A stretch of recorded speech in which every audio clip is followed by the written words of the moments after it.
먼저 기본적으로 자 시작하겠습니다. 먼저 기본적으로 우리가 이 게임에서 횡신을 쳐야 되잖아요. 근데 여러분들께서 제가 보고 있으면은 이 횡신이 무엇인지 다 알아요. 걸어가는 거랑 뭐 횡신 딱딱 치는 거 다 아는데 우리가 문제가 뭐냐 하면은 소리 작아졌어요? 들리죠? 들리지 않나요? 소리 풀로 당길게요. 이거 잠깐만. 제가 말하면서 소리가 적당하죠? 혹시 몰라서 좀만 키웠어요. 계속합니다. 우리가 횡신을 쳐야 되는데 여러분 제가 보고 있는 문제가 뭐냐면은 여러분들의 횡신 타이밍이 잠깐 잘못됐다는 게 제 눈에 가끔씩 보여요. 그리고 여러분들이 그런 상황에서 느끼는 생각이 뭐냐면은 나는 왜 횡신을 치는데 나는 안 피해주고 저 잘하는 사람들은 치는 걸 왜 다 피해줄까? 그렇게 그렇게 생각하잖아요. 한마디로 우리는 이 횡신이라는 거에 뭔지 다 알고 있지만 그 정확한 범위를 모르고 우리가 치는 거예요. 정확히 언제 쳐야 될지 타이밍을 모르는 거예요. 자, 이 두 번째를 보시면은 우리가 그래서 횡신을 치려면은 나오는 기술을 정확히 알아야 되는데 그 기술 하나를 상대로 정확히 움직임을 낼 수 있을까?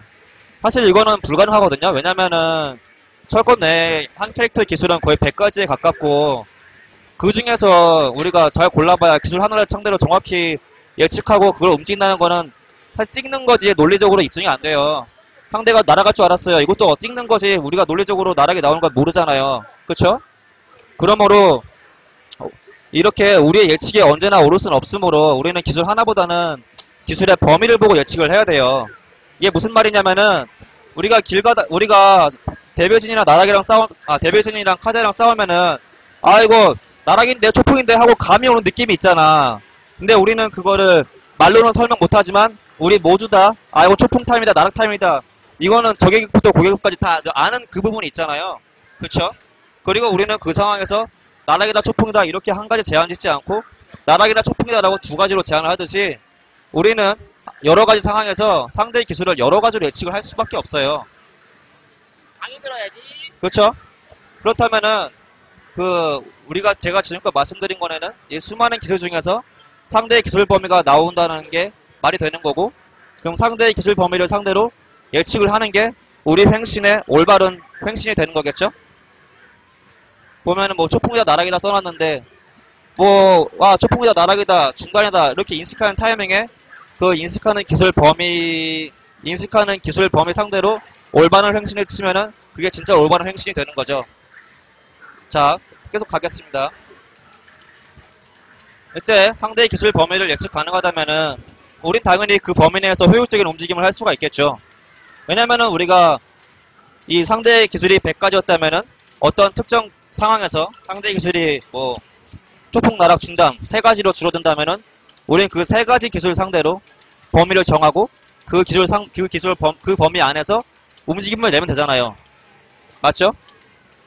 예를 들어 초풍 나락이다 이런 상황이 오면은 우리는 시계행을 하면 되는 거고요. 그렇죠? 근데 그거 모르는 사람도 많지 않을까요? 혹시 이게 제가 하는 말이 너무 전달이 어렵거나 내용이 어렵나요?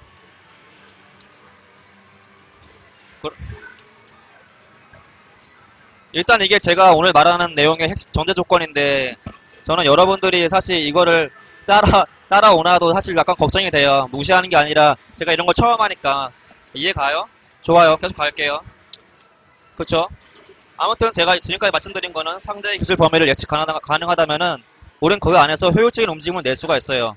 그리고 이 상대의 기술 범위 예측 가능한 거는 우리가 말로는 모르지만 누구나 하다 보면은 초풍 나락 중단 이지선다야 딱 나오잖아요. 그쵸? 그런 상황의 철권은 엄청 많고요. 다만 우리가 못 볼 뿐입니다. 물론 이 정보는 객관적이기도 하지만 주관적이 될 수 있지 않을까 라고 제가 물어봤어요. 무슨 뜻이냐면은 잡다님 근데 그런 상황에서도 데빌진이 다른 기술 쓰면 어떡해요? 잡다님 근데 그런 상황에서도 초풍 나락 나온다는 거는 결국 찍는 거 아닙니까? 결국 예측 아닙니까? 라고 물어볼 수 있어요. 답은 아닙니다. 맞을 수도 있지만 답은 아니에요. 왜냐면요. 이 장기적인 게임 안에서 본다면은 상대 역시 어떤 특정한 상황 속에서 객관적이고 효율적으로 움직이기 때문에 결국엔 그 범위 내에서 움직일 수밖에 없다는 뜻이에요. 그리고 우리는 그 상대로 움직여서 효율적인 움직임을 낼 수가 있고요. 물론 단계적인 게임에서 상대가 이상한 짓거리 할 수도 있어요. 하지만 장기적인 게임에서 본다면요. 상대 역시 객관적으로 움직여야 하기 때문에 충분히 예측 가능한 스팟이 많이 나오고요. 이게 오늘의 전제 조건이고 항상 여러분들에게 드리고 싶었던 내용이고요. 그리고 오늘은 특히 이런 기본 개념을 바탕으로 어떤 특정한 상황에 주입하는 것을 보여드리고 싶었어요. 자, 오늘의 내용은 이 상황을 이 도트피 상황에 주입을 해볼게요. 내가 피가 적고 상대가 많어. 아니면 우리 둘이 혹은 우리 둘이 피가 적어. 혹은 내가 피가 많고 상대가 피가 적어. 막 1퍼 짬발 맞거나 왼퍼 완전 죽는 때 있죠. 그거를 딸피 도트피라고 하잖아요. 그 상황을 제가 오늘 떠올라가지고 그걸 좀 얘기를 드리고 싶었어요. 자, 먼저 제가 위에 말했듯이 우리는 횡신을 칠 때 효율적으로 정확히 치기 위해서 상대 기술 범위를 제한을 하는 게 필요해요. 우리가 상대 기술도 딸피에서 뭐 하는지도 모르는데 횡신 막 쳐봐야 그게 뭐 의미가 있어요? 없죠. 대신 상대가 보통 딸피에서 이런 걸 하더라. 이런 걸 안다면은 그런 범위를 상대로 효율적인 횡신을 할 수가 있겠죠. 자, 이게 바로 기술 범위 제한하는 뭐 1단계 그런 거고요. 간단히 말씀드리자면 기본 개념인데 도트피는 에너지랑 시간이랑 맵이랑 모든 게 매우 극단적인 상황이에요. 그리고 두 플레이어 모두 이거를 정확히 알고 있어요. 왜? 도트피니까. 도트피 때 우리 에너지, 시간, 맵 다 보잖아요. 시간, 에너지, 특히 에너지 막 보잖아. 그렇기 때문에 이거 또 이런 상황에서 또 기술이 극적으로 제한될 수밖에 없어요. 왜냐면 에너지가 적으니까. 그리고 이런 상황은 철권 유저들이 모두 다 본능적으로 알고 있어요. 말을 안 할 뿐이지, 아, 나 도트피야. 짬발 나올까? 왼어퍼 나올까? 이거는 우리가 다 알고 있어요. 맞죠? 그리고 넘어가서 이런 상황에서 대부분의 기술은 짬발과 왼어퍼 등 되게 소수로 제한이 돼요. 극적으로. 이유를 들어봅시다. 객관적으로. 왜냐면은 우리가 적은 에너지가 남은 상대를 죽이기 위해서 발동 프레임이 크거나 혹은 판정이 안 좋거나 리스크가 큰 기술을 쓸 이유가 전혀 없잖아요. 상대 피가 요만큼 남았는데 도트피 남아 짬발 맞아 죽는데 누가 거기에 나락을 씁니까? 그렇죠? 즉 우리는 적은 에너지 상대로 프레임 큰 기술, 판정이 안 좋은 기술, 또 리스크가 큰 기술을 쓸 이유는 전혀 없기 때문에 결론적으로 기술의 이 도트피 상황에서 기술의 범위는 프레임이 빠르고 상단의 피가 있는 혹은 쿼처도 딜레이가 별로 없는 범위로 줄어들게 되죠. 대표적으로 뭐가 있어요? 짬발. 짬발. 상단의 피 있어서 상대의 초풍 안 맞죠? 쿼처도 딜레이 별로 없죠? 프레임 빠르죠? 짬발, 런어퍼, 짠손 등이 있겠죠? 맞죠? 잠깐만. 자, 넘어가. 이처럼 기술이 자연스레 제한되는 스팟은 철권 내에 엄청나게 많은데 우리는 게임하면서 그걸 인지를 못해요. 왜냐면은 보기가 엄청 어렵거든.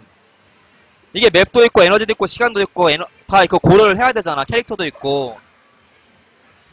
하지만 제가 방금 말했듯이 이런 스팟들은 상황들은 우리가 충분히 노력만 한다면은 인지를 할 수 있을 거라 생각하고요. 즉 제가 지금까지 말한 이론이 옳다면은 우리는 현재의 좁아진 상대의 기술 범위를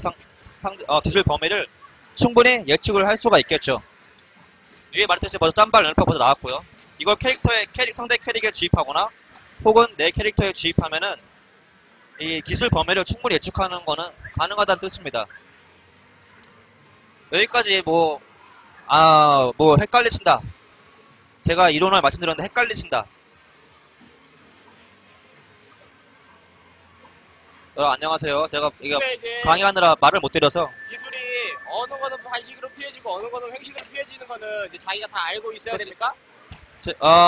근데 여러분들께서 이제 어느 기술이 반시계로 피해지고 어느 기술이 시계로 피해져서 쳤다님 이거를 물어본다면은 저는 그걸 설명을 해드릴 수가 없어요. 왜냐면 기술이 너무 많기 때문에.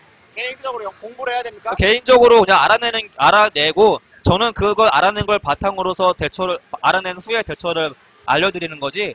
알아내는 거는 솔직히 여러분 혼자 할 수 있잖아요. 제가 나락 시계로 피해져요 이래도 여러분들 다 해보면 알게 되잖아. 저는 여러분들이 혼자서 할 수 없는 부분을 알려드리고 싶은 거예요. 결국에는. 딱히 없으신가 본데 다음 이야기 하시죠. 일단 예시를 하나 들어볼게요. 제가 데빌진 예시를 하나 더 갖고 왔어요. 이 데빌진의 기술 범위는 맞다. 지금 저는 여러분들이 제가 말하는 게 제가 지금 말하는 거는 문자단한테는 약간 어려울 수가 있어요. 근데 제가 장담하건대 녹단부터 빨간단까지 이거는 모르는 분도 많고 무조건 알아야 되는 그런 거예요. 그리고 여러분들이 이거 알면은 보는 눈이나 여러분이 앞으로 게임하면서 어려웠던 상황에서 충분히 자기가 스스로 습득하고 이해할 수 있는 부분이 엄청 많을 거예요. 예시를 하나 들고 왔어요. 제가 지금껏 말한 이론을 바탕으로 우리가 도트피 상황에서 데빌진의 기술을 떠올려보면은 데빌진의 기술 범위는 악마손이나 악마발이나 원잽, 왼어퍼, 날라차기 이런 걸로 줄어들죠. 왜냐면은 이 상황에서 데빌진 입장에서는 비교적 프레임이 느리거나 뭐 판정이 안 좋은 혹은 후딜이 큰 나락이나 초풍은 데빌진 입장은 별로 쓸 이유가 없는 기술이 돼버리니까. 그렇죠. 도트피 남았는데 누가 하단으로 나락을 씁니까? 도트피 남았는데 누가 중단으로 이거 웨이브 초도를 쓰겠어요. 웨너퍼를 쓰겠지. 그렇듯이 일단 데빌진은 이렇게 줄어들고요. 제가 이제 하나 더 갖고 왔다면은 여러분들한테 제가 한번 물어볼게요. 이건 답을 안 썼는데 그렇다면 도트피 상황에서 브라이언의 기술 범위는 대충 어떻게 될까? 이거는 뭐 도트피 일단 브라이언의 기술을 떠올리고 에너지가 없는 브라이언 떠올리면 대충 나오겠지만 일단 브라이언이 청소부킥 정확해요. 3RP 정확해요. 즉 무슨 1LK 정확해요. 즉 무슨 뜻이냐면은 3호선 3호선 3왼손 3RP 짬발 다 정확합니다. 이게 무슨 뜻이냐면은 여러분들 알듯이 브라이언이 우리가 에너지 이만큼 남았는데 우리 죽이려고 막 뻥말하고 양발하고 막 이렇게 초핑하고 막 도발 이러지 않잖아요.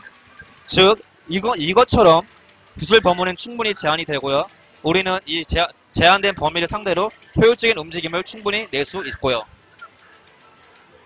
그렇다면은 이제 제한된 범위로 효율적인 움직임을 내보기라는 걸로 또 준비를 해봤어요.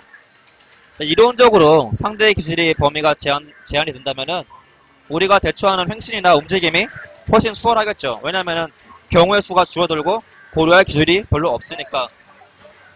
그렇죠? 맞죠?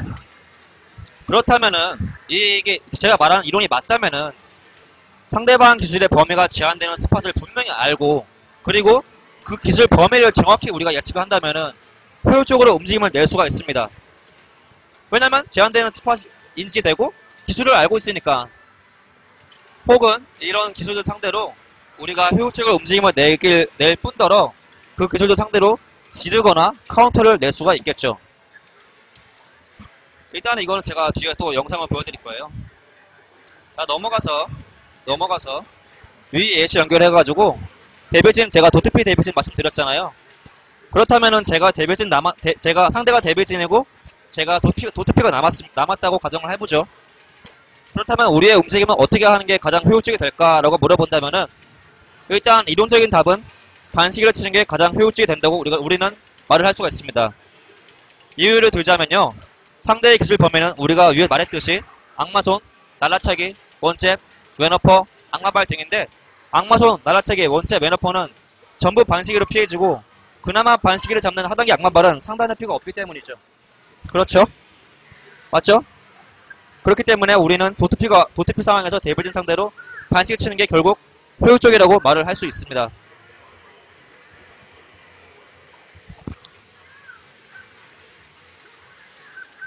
넘어가겠습니다. 위 예시 딸피 데빌진한테 치지 말라는 게 반시기 치라는 게 아니라 우리가 딸피 하는 거죠. 자, 예시 두 번째 아까 제가 방금 브라이언 얘기를 했잖아요. 브라이언의 그 기술 범위는 우리가 에너지가 적을 때 여러분들이 말씀하셨다시피 청소부킥, 하체트킥, 오른어퍼 제가 적은 그대로랑 여러분의 생각이랑 똑같죠? 그쵸? 이런 기술들을 상대로 우리는 반시를 치면서 앉는 게 가장 효율적이 될 수가 있겠죠. 왜냐면은 오른어퍼와 3RP는 거의 양행을 못 잡고요. 하지만 브라이언의 하단기, 하체트킥, 청소부킥 이거는 이러한 오른어퍼에 비해 횡신을 잘 잡기 때문에 브라이언 입장에서는 당연히 횡신 잡고 싶으니까 청소부킥을 더 쓰지 않을까라는 게 제 이론이고요. 제 생각이고요. 그렇기 때문에 우리는 반시를 치면서 앉거나 시계 치면서 앉거나 그렇게 약간 하단을 좀 가드하는 게 더 이득이라고 생각을 합니다. 그렇죠? 그러니까 여러분들이 말씀하신 거랑 제 생각이랑 똑같은 거예요. 제가 준비한 거랑 여러분들의 답이랑 똑같잖아요. 맞죠? 자, 여기서 우리는 이런 식으로, 제가 예시를 들었다시피, 어떤 스팟에서 어떠한 특정 캐릭터한테 충분히 기술을 예측하는 거는 가능하다고 저는 말을 드리고 싶고요. 한 가지 팁을 적자면은, 이거 팁이기도 하고 약간 유의사항이라면은, 내 캐릭터가 상단 카운터가 좋은 캐릭이라면요. 특히, 브라이언이요. 특히 브라이언. 아니요, 죄송합니다. 스티브라면요. 스티브는 여러분들 알겠지만, 카운터에 카운터에 좀 좋은 캐릭이잖아요. 예를 들어 뭐 우리는 스티브로서 우리는 킥쿡도 있고 원투원 카운터도 있으니까 우리가 이렇게 상단 카운터 내기 좋은 캐릭이라면은 상대의 기술 범위는 주로 하단에 가까워질 수밖에 없습니다. 이론적이지만요. 왜냐면요. 내가 역지사로 생각해 볼게요. 상대가 스티브야. 내가 브라이언이야. 보트피를 죽이고 싶은데 내가 킥쿡 카운터를 한번 죽는다 쳐봐요. 그럼 나는 괜히 중단기 뻗다가 상단기 뽑다가 킥쿡 맞고 골로 가는 상황이 발생하기 때문에 브라이언의 입장에서 심리적으로 청소부가 그나마 약간 더 기운다는 거죠. 청소부 쪽으로. 데빌진도 마찬가지입니다. 날라차기랑 뭐 도트피 죽이려고 날라차기 웨너프 하다가 원투원 카운터나 킥쿡 카운터에 날 여지가 있기 때문에 특히 악마바이도 그렇고요. 그렇기 때문에 이런 상황에서 데빌진은 주로 악마손을 하는 경우가 많고요. 동의하시죠? 제 생각에.